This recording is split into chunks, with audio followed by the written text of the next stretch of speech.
வணக்கம் தமிழ் உறவுகளே. நான் உங்களிடமிருந்து இன்றைக்கு சந்திக்க போகின்ற சந்திப்பு இதுவரை காலம் இருந்த சந்திப்பில் இருந்து இது சற்று வேறுபட்ட விடயம். எனக்கு சிறுநீரகங்கள் இரண்டும் பழுதடைந்து ஒரு மாற்று சிறுநீரக சத்திர சிகிச்சை உட்படுத்தப்பட வேண்டும், இல்லாவிட்டால் உயிருக்கு ஆபத்து என்று வைத்தியர்கள் கூறியிருக்கிறார்கள். இந்த சூழ்நிலையில் இந்த வைத்திய சத்திர சிகிச்சைக்கு இணைய வைத்திய செலவுகளுக்குமாக சுமார் இதுவரை 19 லட்சம் ரூபாய் பணம் செலவாக இருக்கின்றது. பல்வேறு விதமான பரிசோதனைகள் அந்த சிறுநீரகத்தை கொடுப்பவருக்கும் வாங்குகின்ற எனக்கும் பொருந்த வேண்டும். பல மாதங்களாக பல்வேறு விதமான சோதனைகளுக்காக சுமார் 19 லட்சம் கொண்டிருக்கிறேன். இன்னமும் அந்த சத்திர சிகிச்சை இணைய செலவுகளுக்காக சுமார் 70 லட்சம் ரூபாய் தேவைப்படுகிறது. உங்களுக்கு தெரியும், என்னுடைய 50 வருடத்துக்கு மேற்பட்ட அரசியல் வாழ்க்கையிலே சொத்து சேர்க்க வேண்டும் என்ற எண்ணம் எனக்கு சிறிதளவும் இருக்கவில்லை. 2 தடவைகள் பாராளுமன்ற உறுப்பினராகவும் 1 தடவை மாகாண சபை உறுப்பினராகவும் இப்போ 2வது தடவையும் நகரசபை தலைவராகவும் இருந்து கொண்டு தேர்தல் திணைக்களத்தினுடைய ஆணையாளர் தேர்தலில் போட்டியிடுபவர்கள் சொத்து பிரகடனங்களை கொடுத்த பொழுது அது மூடிய சில்லில் கடித உரையிலே தர வேண்டும், நீங்களே திறந்த அறிவிலே தந்திருக்கிறீர்கள் என்று மஹிந்த தேசப்பிரிய அவர்கள் சொன்ன பொழுது அவருக்கு நான் சொன்னேன், இல்லை இதிலே திறந்த புத்தகம், நீங்கள் இதில் பார்க்கலாம் பார்க்கலாம் என்று பார்த்து விட்டு தலையிலே கை வைத்தார். 2 தடவைகளை பாராளுமன்றமாக இருந்து, மாகாண சபை உறுப்பினராக இருந்து, நகரசபை தலைவராக இருந்தேன். இருந்தவர் இப்பொழுது ஜனாதிபதி தேர்தல் வேட்பாளராக போட்டியிடுகின்ற நீங்கள் உங்களுடைய காட்டினால் தெற்கிலே இருப்பவர்கள் பிரமிக்க வேண்டும். ஒரு சொந்த வீடு இல்லை, அதே போல சொந்த வாகனம் இல்லை, எந்த விதமான சொத்துக்களும் இல்லாத ஒரு சூழ்நிலையிலே மக்களுக்காக சேவையாற்றுகின்றீர்கள் என்று குறிப்பிட்டதை நான் இங்கே சொல்ல விரும்புகிறேன். அவை இவ்வாறான சூழ்நிலையிலே இவ்வளவு பெரிய பெருந்தொகையை என்னுடைய உறவினர்களோ நண்பர்களோ தரித்து செலவழிப்பதிலே சேர்ப்பதிலே சிரமங்கள் இருக்கின்றன. ஆகவேதான் அது ஒரு திறந்த புத்தகம் போல திறந்த ஒரு அழைப்பை நான் விடுகின்றேன். இப்பொழுது கூட வெளிநாட்டில் இருந்து வந்த ஒரு நண்பர் என்னை சந்தித்து கட்டாயப்படுத்தி தான் 5 லட்சம் ரூபாய் தருவதாகவும் மற்றவர்களிடம் பணத்தை திரண்டுங்கள், தேவைப்பட்டால் நான் மேலதிகமாகவும் தருவதாகவும் கூறிய அடிப்படையிலே தான் இந்த ஊடக சந்திப்பை நடத்துகின்றேன். இன்னொன்று, அந்த 19 லட்சம் ரூபாயே வெளிநாட்டிலே இருந்த மனித உரிமை ஆர்வலராக இருந்த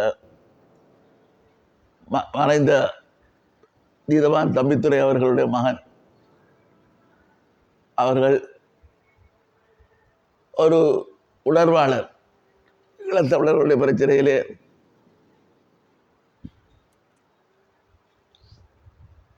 சிறு வயதிலேயே தியாகி சிவகுமாருடைய சிலையை திறந்து வைத்தவர், சிறையில் எல்லாம் இருந்தவர், பின்னர் வெளிநாட்டுக்கு தப்பி சென்றுதான் அவர்களுக்கு சட்டத்தரணியாக வந்து செய்தவர். அவர் தன்னுடைய சொந்த பணத்திலே எனக்கு 10 லட்சம் ரூபாவை அனுப்பியிருந்தார். தேவைப்பட்டால் மேலதிக பணத்தை அனுப்புவோம் என்று சொல்லியிருந்த நேரத்திலே ஒரு துரதிர்ஷ்டமான நிலைமை, அவர் அமெரிக்காவிலே காலமாகிவிட்டார். இவ்வாறான ஒரு சூழ்நிலை பின்னணியிலே தான் இந்த பணத்தை அவரே சொல்லியிருந்தால் தேவைப்பட்டால் அரைவாசி பணத்தை நான் தருகிறேன், மீதியை நான் பொறுப்படுத்தி திரட்டி தருகிறேன், நீங்கள் கூச்சப்பட வேண்டாம், இதிலே ஒளிமறைவுக்கு இடமில்லை, இது உயிர் முக்கியமானது, நீங்கள் இதை காலத்தை கடந்து கொண்டு சென்றால் உயிருக்கு ஆபத்தாக இருக்கும், உங்களை போன்றவர்களுடைய பங்களிப்பு மிகவும் பெருமதியானது. இப்பொழுது கூட இந்த ஆண்டு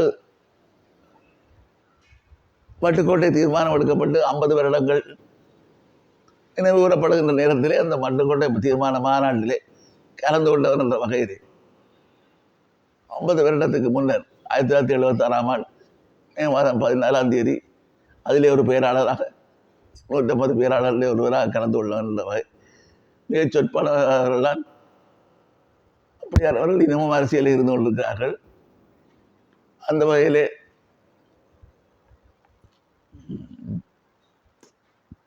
என்னுடைய பங்களிப்பு விடுதலை போராட்டத்திலே சிவாஜிலிங்கம் என்றால் தெரியாதவர்கள் பெருமளவிலே இருக்க முடியாது என்ற அளவுக்கு நான் முடிந்த அளவுக்கு அர்ப்பணிப்பாக நான் என்னுடைய சேவையை ஆற்றி இருக்கின்றேன். ஆகவே நான் உங்களிடமிருந்து மிகவும் உரிமையுடன் மன்றாண்டமாக கேட்டுக்கொள்வது, உங்களால் முடிந்த பணத்தை, அது 50,000 இருக்கலாம், 25,000 இருக்கலாம், 1,00,000 இருக்கலாம், எனது வங்கி கணக்கு இலக்கம் இலங்கை வங்கி கணக்கு இலக்கம் 77 46 88 பம்பலப்பட்டி கிளை, இந்த இலக்கத்துக்கு நீங்கள் அனுப்பி வைத்தால் இந்த சத்திர சிகிச்சையை பூரணப்படுத்தி சுகமடைந்து வெளியேற முடியும். ஆகவே இந்த பொருந்துகின்றது என்பது நீண்ட கால போராட்டத்திலே தான் பலருக்கு சாத்தியமாக இருந்தது. அந்த வகையில் தான் எனக்கும் எத்தனையோ பேருடைய பொருந்து சிறுநீரகங்களை பொருத்தி பார்த்து இப்பொழுது பொருந்தி எல்லாத்துக்குமான ஒரு உத்தரவை வைத்தியர்கள் பிறப்பித்திருக்கிறார்கள். அவர்கள் இந்த சத்திர சிகிச்சைக்கு ஆயத்தமாக இருக்கிறார்கள். பணம் தான் துறை பிரச்சனை. பணத்தை வேறு விரைவிலே கொடுக்காவிட்டால் காலப்போக்கிலே இது என்ன வடிவ எடுக்கும் என்று சொல்ல முடியாது.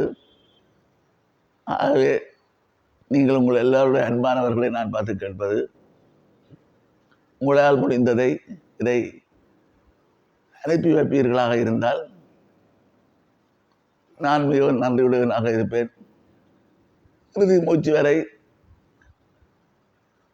தமிழீழ மண்ணுக்காக, தமிழீழ மக்களுக்காக போராடி உயிரை விடுகின்ற பொழுதும் போராடி கொண்டிருந்த நேரத்திலே தான் உயிர் பிரிந்தது என்று சொல்கின்ற அளவுக்கு என்னுடைய போராட்டத்திலே நான் செயற்படுவேன் என்ற உறுதியோடு இந்த வேண்டுகோளை எல்லோரிடமும் வைக்க விரும்புகின்றேன். இதிலே இப்பொழுது கடந்த 2 மாதங்களாக ஒரு மன போராட்டத்தின் சந்தியிலே தான் இவ்வாறு பொதுவாக விட முடியுமா, பணத்தை திரட்ட முடியுமா, இது நல்லா இருக்குமா இல்லையா என்று வழிகளை யோசித்தும் எதுவும் சாத்தியமில்லாத சூழ்நிலையிலே தான் இந்த முடிவை யோசனையை ஏற்றுக்கொண்டு வந்து அந்த வகையிலே விமர்சனங்கள் எல்லாம் போகலாம். ஆனால் என்னை பொறுத்தவரை என்னுடைய உயிர் மிஞ்சி இருப்பதே இனத்துடைய விடுதலை போராட்டத்துக்கு தான். எனக்கு வேறு எந்த விதமான நிகழ்ச்சி நிரலவில்லை. ஆகவே அதற்கு உங்களுடைய ஆதரவையும் பொன்னான பங்களிப்பையும் ஆவலோடு எதிர்பார்த்து காத்திருக்கின்றேன். நன்றி, வணக்கம்.